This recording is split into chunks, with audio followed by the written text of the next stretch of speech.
انسان کی زندگی میں جب اللہ تعالیٰ اس کے مال میں، اس کے اہل و عیال میں برکتیں عطا فرما دے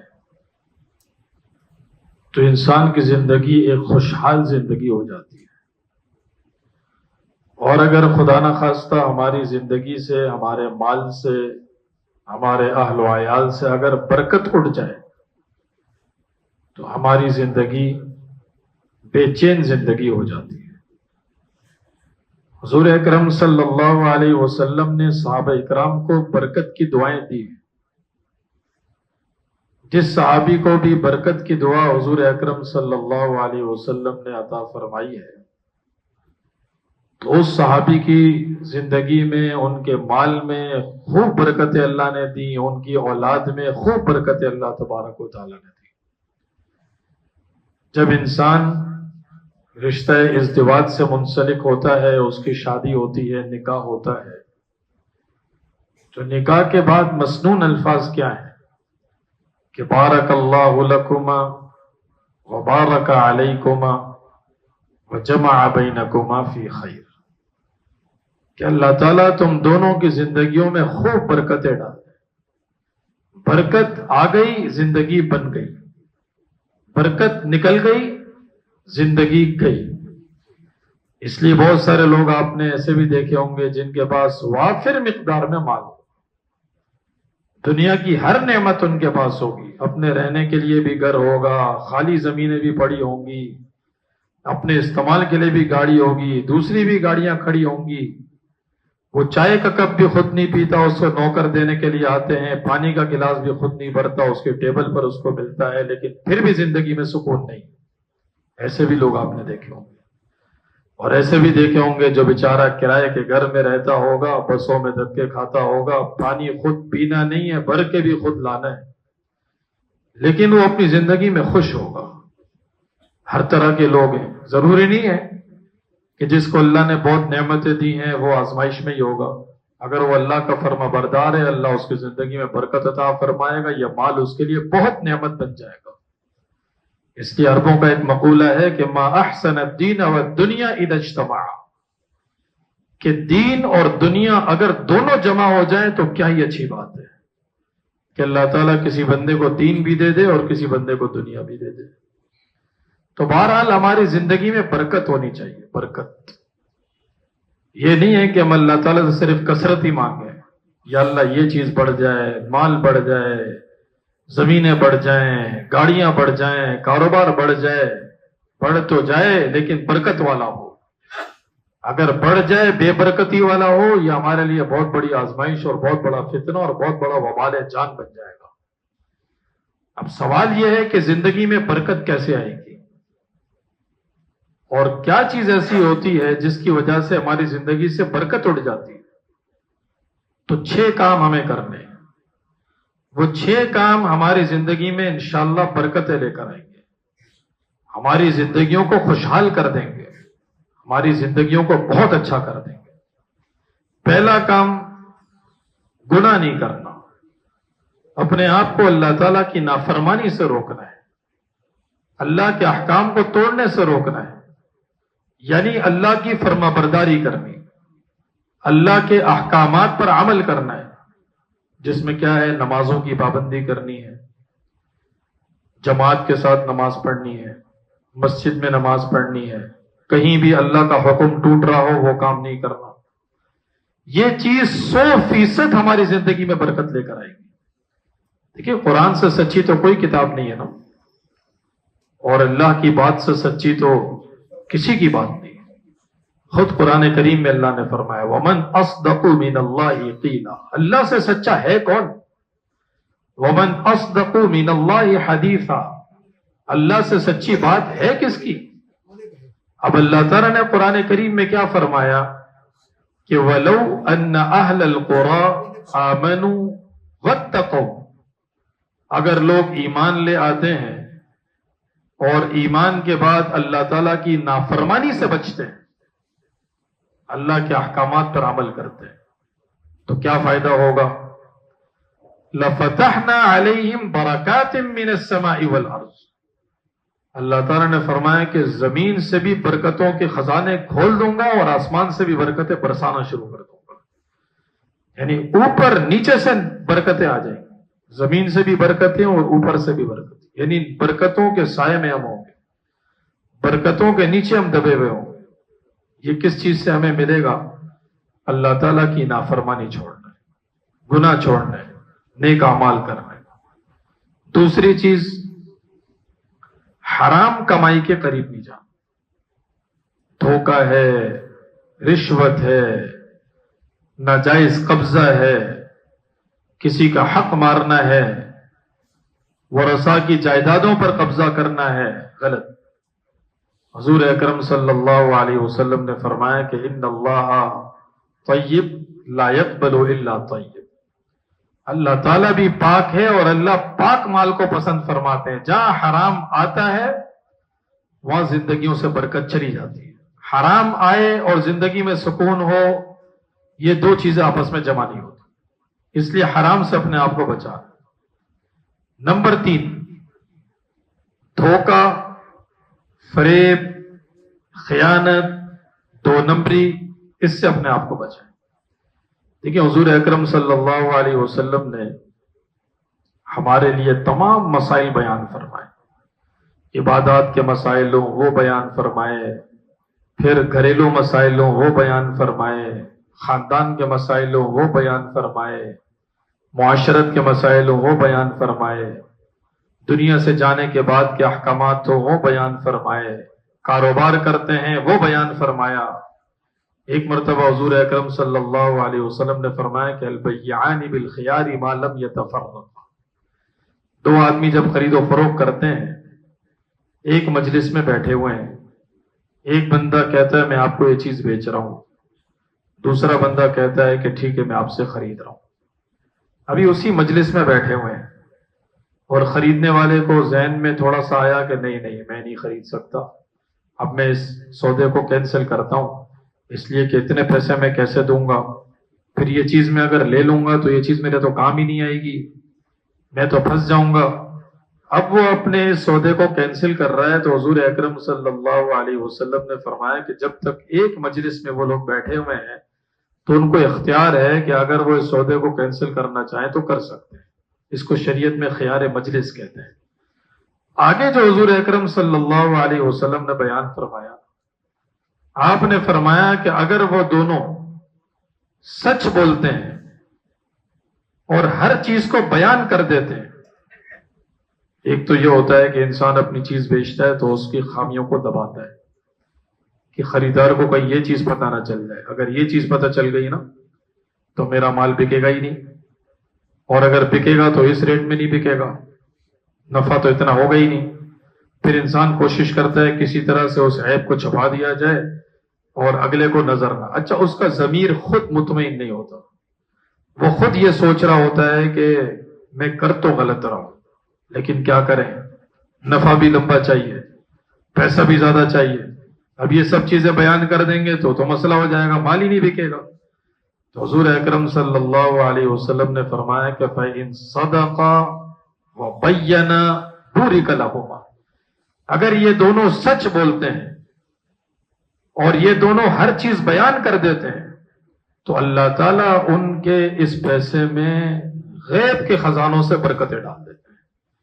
وہ بتا دیتے ہیں کہ بھئی یہ خامی ہے, اس خامی کے ساتھ آپ کو سمجھ میں آ رہا ہے تو آپ لے لو, نہیں یہ دنیا کا یہ دستور تھوڑی ہے کہ خامی والی چیز نہیں بکتی ہے, تھوڑے سے کم پیسوں میں بکتی ہے. لیکن ہمارے ذہن میں یہ ہوتا ہے کہ کم پیسہ آئے گا تو پھر مسئلہ ہو جائے گا, پیسہ زیادہ آنا چاہیے. ہمیں ذہن کو چینج کرنا ہے, ہمیں ذہن میں تبدیلی یہ لانی ہے کہ کم آئے لیکن برکت والا آنا چاہیے. زیادہ آئے بے برکتی ہو تو اس زیادہ کا کوئی فائدہ نہیں, اس سے کم اچھا.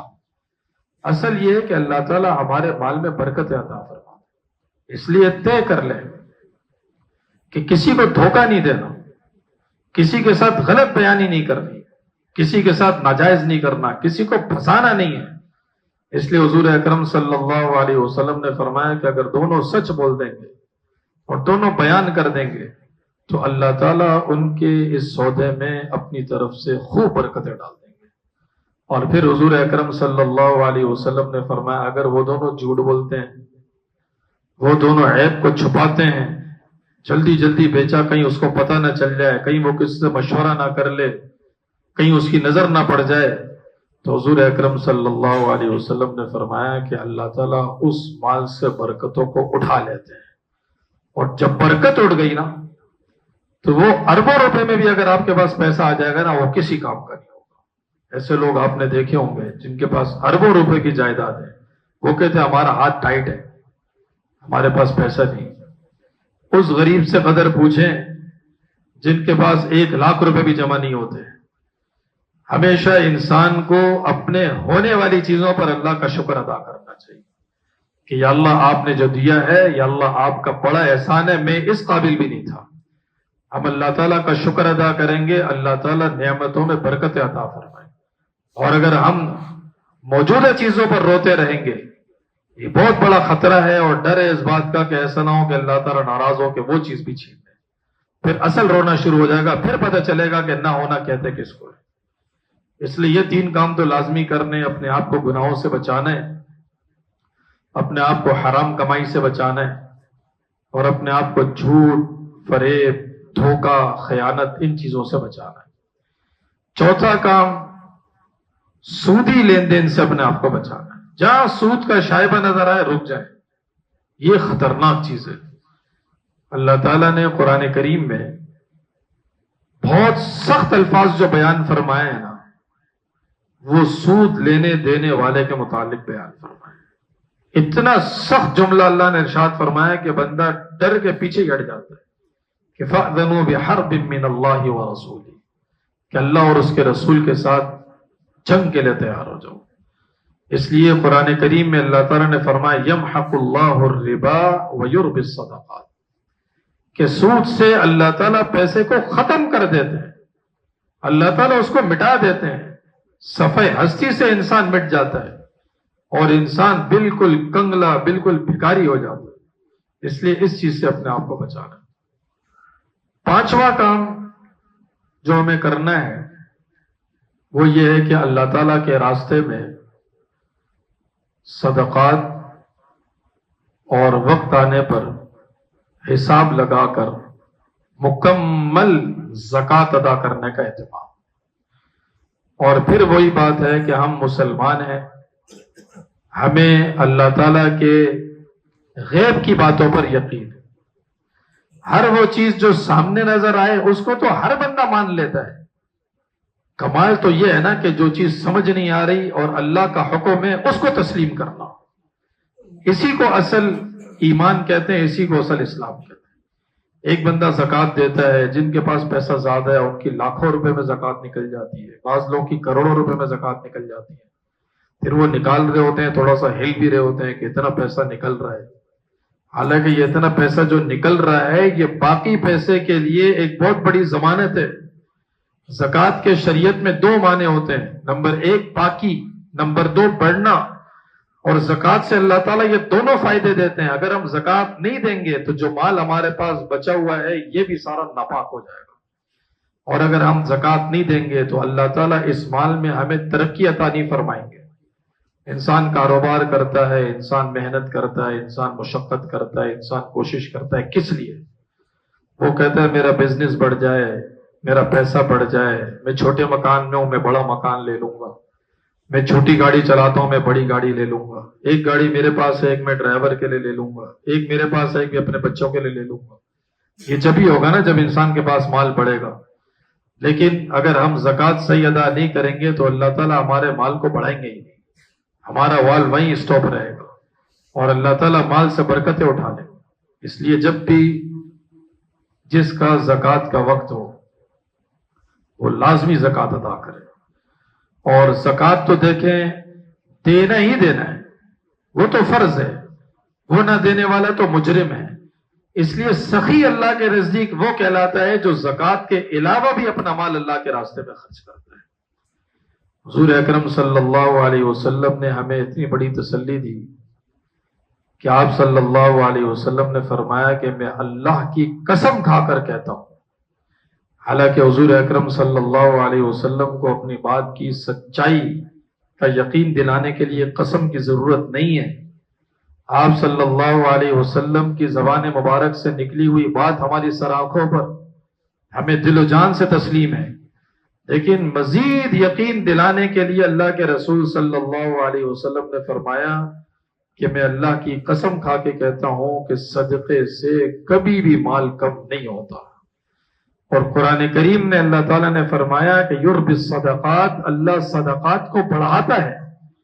اور ہمارے پیچھے جو شیطان لگا ہوا ہے، تیسرے پارے میں اللہ تعالیٰ نے فرمایا کہ الشیطان یعدکم الفقر ویأمرکم بالفحشاء، شیطان تمہیں ڈراتا ہے کہ اتنا پیسہ دے دو گے پھر پیسہ کم ہو جائے گا، پھر پریشانی بھی تو آ سکتی ہے، پھر آگے جب پیسے کی ضرورت پڑے گی تو کیا کرو گے؟ تو شیطان ڈراتا ہے. لیکن واللہ یعدکم مغفرۃ منہ وفضلا، اللہ تعالیٰ فرماتے ہیں کہ تم میرے راستے میں مال خرچ کرو گے تو میں تمہاری مغفرت بھی کر دوں گا، تمہارے مال کو بڑھا بھی دوں گا. اب ہم شیطان کے پجاری تو ہے نہیں، ہم رحمان کے ماننے والے ہیں. اس لیے ہمیں یقین رکھنا چاہیے کہ جو بندہ اللہ کے راستے میں صدقات دیتا ہے اللہ اس کے مال کو بہت بڑھائیں گے. اور صدقات دینے میں کوئی لمٹ بھی نہیں ہے کہ ایک بندہ کہتا ہے میں کیسے دوں. بھائی دیں، جو بندہ جتنی حیثیت کے ساتھ دے سکتا ہے اللہ تعالیٰ اس کی حیثیت کے مطابق اس کے صدقے کو قبول فرمائے. ایک بندہ کہتا ہے میں 1 روپے دے سکتا ہوں، یہ ہر بندہ دے سکتا ہے. ایک بندہ کہتا ہے میں 10 روپے دے سکتا ہوں، ایک بندہ کہتا ہے میں 100 روپے دے سکتا ہوں، ایک بندہ کہتا ہے میں روز کے 1000 روپے دے سکتا ہوں. جو بندہ اپنی حیثیت کے مطابق جتنا دے سکتا ہو، لیکن دیں صحیح جگہ پر. میں نے تھوڑے دنوں پہلے بھی یہ مسئلہ بیان کیا تھا کہ ایسے پیشہ ور بھکاریوں کو مت دیں کہ جنہوں نے اپنا دن رات کا پیشہ ہی مانگنا بنایا ہوا ہے. وہ ضرورت مند نہیں ہوتے. ضرورت مند وہ ہوتا ہے جس کو ضرورت پڑتی ہے تو وہ آ کر کسی سے سوال کر لیتا ہے، پھر دوسرے دن وہ آپ کو نظر نہیں آئے گا اس لیے کہ اب اس کی ضرورت پوری ہو گئی ہے. لیکن بھکاری وہ ہوتا ہے جو ضرورت کے لیے نہیں مانگتا، جس کو پتا ہے کہ بس میں نے کام ہی یہ کرنا ہے، صبح گھر سے نکلنا ہے، بھیک مانگنی ہے اور شام میں واپس گھر جانا ہے. آپ اس کو بولیں میں آپ کو کوئی نوکری لگا دوں، کیونکہ نوکری کون کرے گا؟ نوکری میں اتنے پیسے تھوڑی ملتے ہیں جتنے مانگ مانگ کے مل جاتے ہیں. اس لیے کہ ہر بندہ سعادت سمجھ کے کوئی 500 دیتا ہے، کوئی 1000 دیتا ہے، کوئی 100 دیتا ہے، کوئی 200 دیتا ہے، انہیں پیسے جمع کر لیتے ہیں. تو اگر روزانہ آپ کو اگر صدقہ کرنا ہے، آپ اپنے پاس کوئی ایک باکس رکھیں گھر میں، روزانہ اس میں پیسے ڈالیں، روز پیسے ڈالیں. مہینے کے آخر میں آپ دیکھیں گے آپ کے پاس ایک اچھی رقم جمع ہو جائے گی. تو آپ کو ایک اندازہ ہوگا کہ میں اس رقم سے کسی غریب آدمی کی دوائیاں لے کر دے سکتا ہوں، کسی کا بجلی کا بل بھر سکتا ہوں، کسی کی تعلیمی اخراجات اٹھا سکتا ہوں، کسی کے گھر کا کرایہ دے سکتا ہوں، کسی کے گھر میں راشن دے سکتا ہوں، کسی کی ویسے مدد کر سکتا ہوں. تو روزانہ صدقہ دینا ہو تو اس طرح سے بندہ دے. مستحق افراد تک، ضرورت مند افراد تک بندہ اپنے صدقات کو پہنچائے. چھٹا کام استغفار کی کثرت.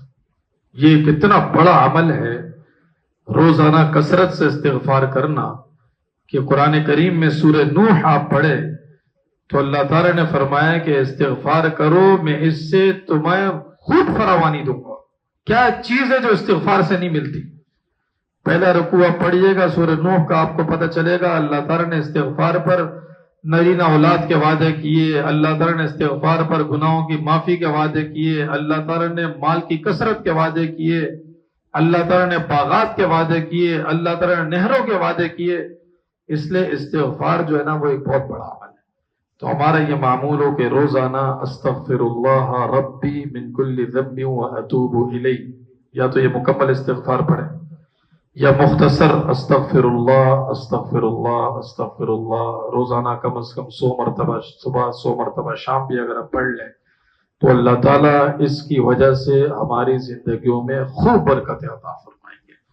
تو برکت کا تعلق محنت سے نہیں ہے، برکت کا تعلق اعمال کے ساتھ ہے.